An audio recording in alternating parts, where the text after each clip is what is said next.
présente le Hatimino, un leurre designé par Patrick Sébille. La particularité, donc, c'est un shad avec une caudale qui est rectangulaire, assez massive.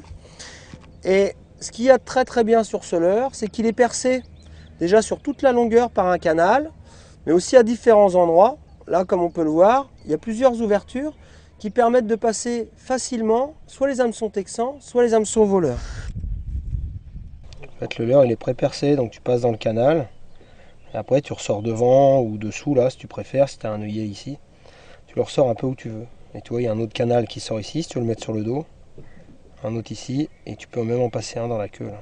Donc un leurre plat sur le dos qui permet d'avoir une bonne présentation, une bonne présentation de la pointe de l'hameçon texan, qui fait que dès qu'on va ferrer, la pointe va être exposée, va bien se dégager. Il y a une rainure qui permet de la cacher vraiment dedans si on pêche vraiment les obstacles. Sur les brochets, j'aime bien avoir une pointe un peu exposée. Donc là, c'est pour ça qu'elle est ouverte celle-ci. Si jamais je pêche des black bass, je prendrai une pointe un peu plus fermée. Donc contrairement à ce qu'on pourrait penser, la queue rectangulaire lui donne une nage assez serrée. Ça, c'est une taille que j'utilise beaucoup, là, le 100, pour les cendres en vertical notamment, et aussi sur les brochets en linéaire. Et sur les brochets en général, j'utilise plus les tailles un petit peu plus grosses, tout ce qui est 150. Il faut savoir qu'il va jusqu'à 240. Donc ça pour les brochets, et pour la mer, cette couleur-là, notamment sur les bars, est redoutable. Les plus petites tailles, comme le 65, on les réservera pour tout ce qui est truite, perche, et les cendres notamment quand ils mangent dans les alevins.